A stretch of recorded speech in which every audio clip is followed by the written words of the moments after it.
Hey, what's going on, people? It's SGZ here from the SpartanGameZone, and in this video I'll be going over all the phases of the bosses in the Guardian Takedown, so you know what happens throughout each fight and how to combat them.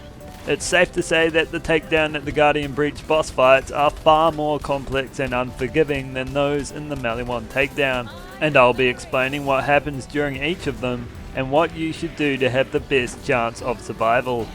If this video helped you out in any way, I'd appreciate you helping me out in a small way by dropping a like. And let's get into it. So we'll start with the first boss, Athena the Relentless, who you fight after the second crystal phase, and I'll be showcasing each fight on Mayhem 1 for demonstration purposes. This fight really keeps you on your toes. Each time you take out a quarter of one of her 3 health bars, she will enter into an immunity phase. That means in total you have to go through 11 of them.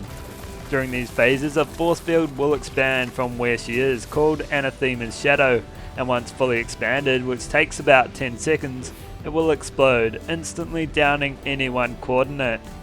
To avoid getting coordinate, you want to head to one of the jump pads, which are on each side of the platforms. There's a total of 5 platforms, 4 around the sides and the one which you start on in the middle. Athena also has an attack that'll blast you into the air. If she does that immediately prior to entering her immunity state, it can cut down the time you need to escape, so beware of that too.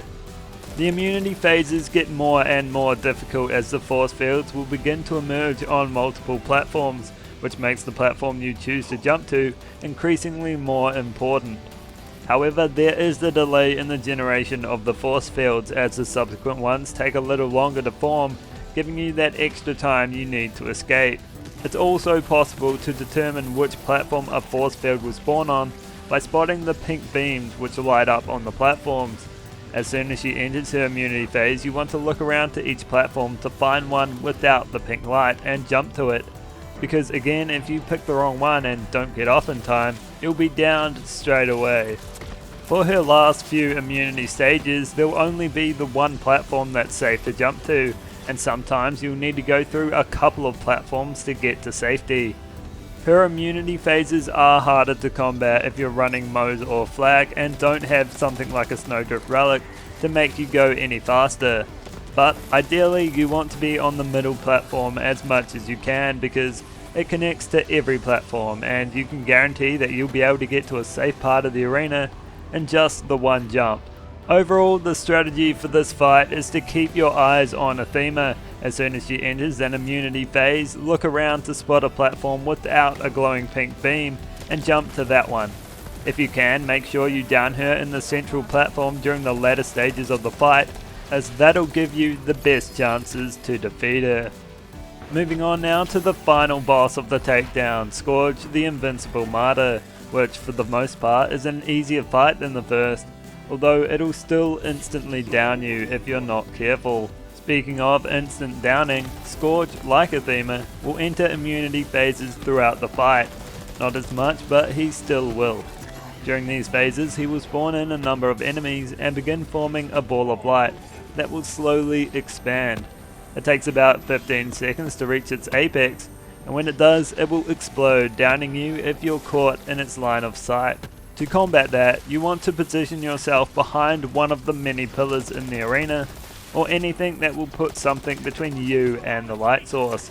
Once there, just stay still until the arena stops glowing pink, and you can step out and continue dealing damage to him. To have the best chance at surviving the blast, you don't want to hide straight away. You want to kill as many mobs as you can so they won't hit you back into the light as you're hiding.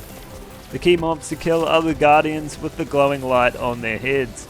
If these get too close and you kill them, they will explode and down you instantly, so you want to ensure they're dead before you hide behind a pillar. He'll generally spawn 2 of them at least while solo, so take them out and you shouldn't have a problem with this phase. You can also use those same Guardians to completely end the immunity phase and even deal damage to him when he's not immune. If he is within the Guardian's blast range and you kill them, his immunity phase will end abruptly, and if it has ended and you kill one that's close, he'll take some damage from the blast.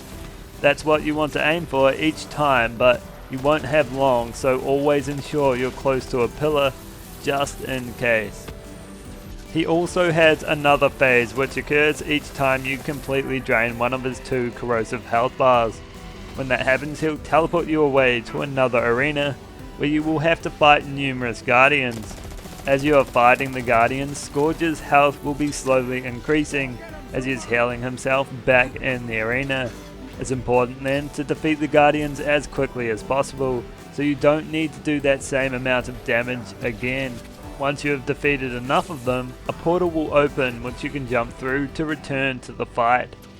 Once back, Scourge will be immune to all damage, and you'll notice him sitting on top of the ledge at the back of the arena with an iridium crystal charging him.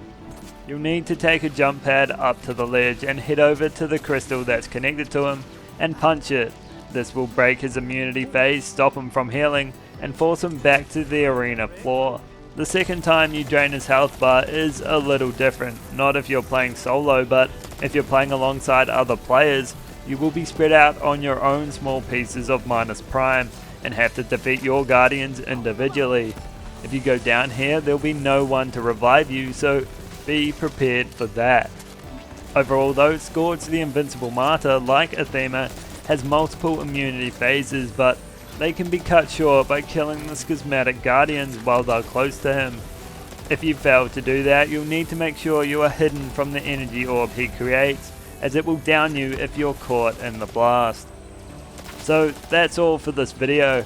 I hope you enjoyed it and learned about the various phases of these boss fights and how to combat them. If you did, consider dropping a like or subscribing, and I'll catch you in the next one.